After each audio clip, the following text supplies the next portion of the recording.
Today I'm reading Jerome and the Witchcraft Kids. Okay, ready? Jerome and the Witchcraft Kids.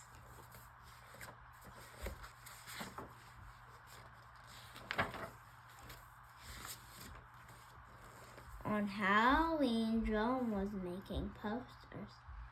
On each one he wrote, Jerome the babysitter, no job too difficult, and he passed a picture of himself in the center. Aren't you coming trick-or-treating? asked his sister Wilfred.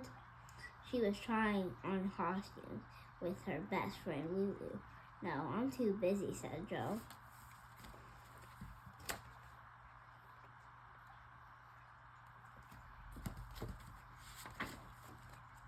Take a break, said Lulu. Have a little fun. You already have more babysitting jobs than I do, grumbled Wilfred. I've been in business for 3 years, and you've only been babysitting for 3 weeks. I'm a terrific babysitter, said Jerome. Kids love me.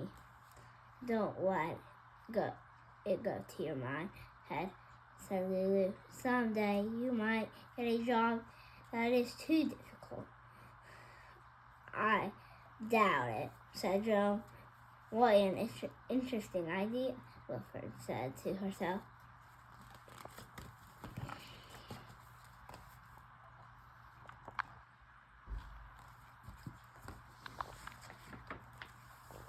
Wilfred, while Jerome was out putting up his posters, Wilfred and Lulu tried on some different costumes.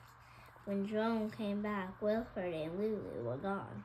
He found a note on the door which said, Dear Joe, can you babysit tonight from 6 to 8?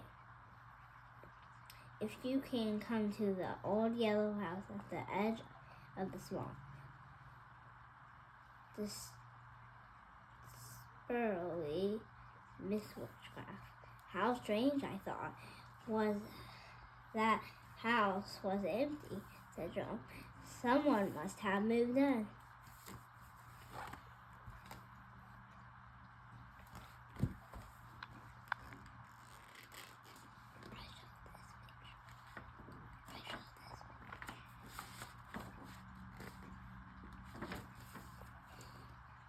At 6, Jerome rode his bike over to the old yellow house at the edge of the swamp. It was dark and quiet. I don't think anyone lives here, he said to himself. It looks really spooky, but he decided to knock on the door anyway.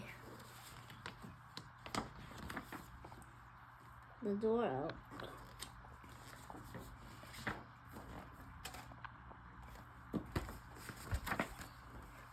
The door opened. You're right on time, said a woman wearing a long black dress and a tall black hat. Maybe I have the wrong house, gasped Jerome. No, I miss Witchcraft, chuckled the woman. This is the right house. Come in and meet the children. The house was so dark it was difficult to see the children. This is Lucy and this is Lucifer, said Miss Witchcraft. Supper is in the supper is in the refrigerator, and be sure they take a bath. Don't worry, said Joe. I will.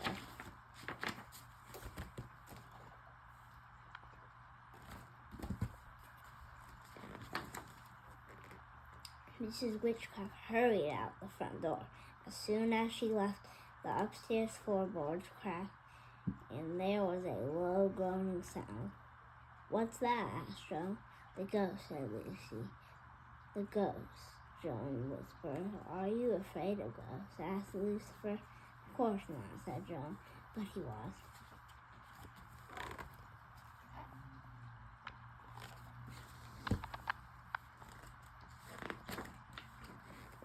Jerome was shaking so much he could barely open the refrigerator to look for supper, and he almost fainted when he saw the jar of lizards' eyeballs, the bowl of dead worms, and the bottle of vampire blood.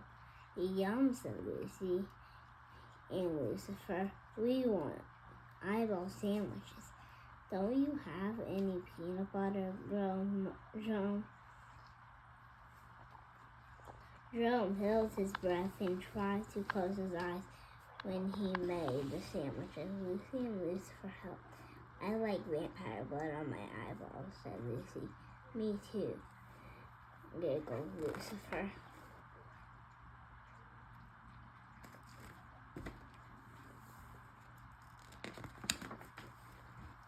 Lucy and Lucifer wore messy ears. Eyeballs popped out of the sandwiches and rolled on the floor. Vampire blood and worms oozed all over their clothes and hands, faces. Now you have to give us a bath, said Lucy. The bathtub is upstairs, said Lucifer, where the ghost stays. I'm not afraid of ghosts, said Jerome, but he was. He crept upstairs. Lucy and Lucifer followed the floorboards. Cracked. Jerome stopped. Go on, said Lucy and Lucifer. They pushed him up the stairs to the bathroom door.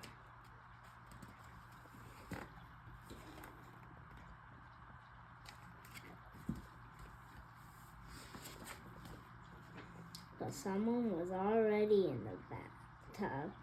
It's the ghost, shrieked Jerome.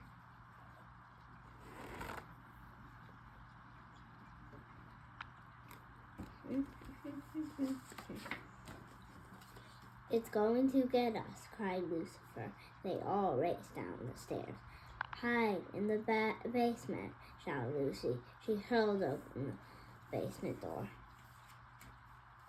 Jerome ran down the steps. A bat brushed against his nose. He jumped away, tripped over something on the floor, and fell into the sheets that were hanging on the laundry line.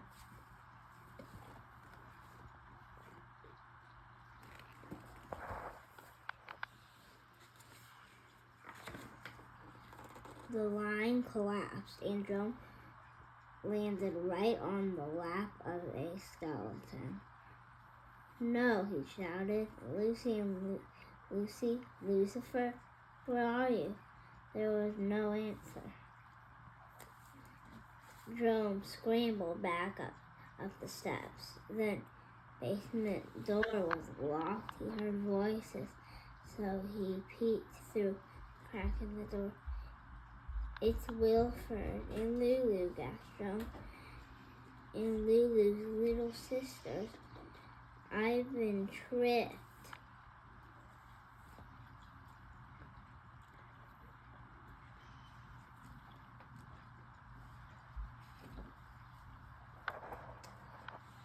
He listened carefully. He really thought it was Miss Witchcraft. Lulu was saying, and he thought the peeled grapes were eyeballs, and he nearly fainted when he saw Wilford in the bathtub, dressed as a ghost. So Lulu's little sister. And did you hear me cracking the floorboard? Said Wilford. Shall we let him out of the basement now? Asked Lulu. In a few more minutes, giggled Wilford. But then they heard the front door open behind them.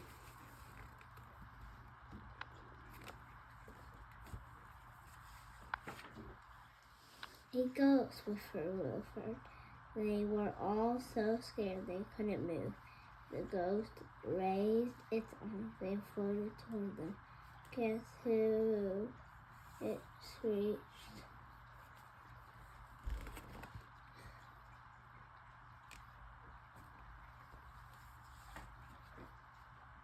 Jerome gasped. Wilford, how did you get here? I borrowed a sheet from the laundry line, said Jerome. Then I climbed out the basement window and decided to scare you before I changed. Well, you certainly did, said Lulu. Just then the floorboards cracked upstairs and they heard a low moaning sound. What's that? asked Jerome. It's not me this time, said Wilfred. Let's get out of here, said Lulu.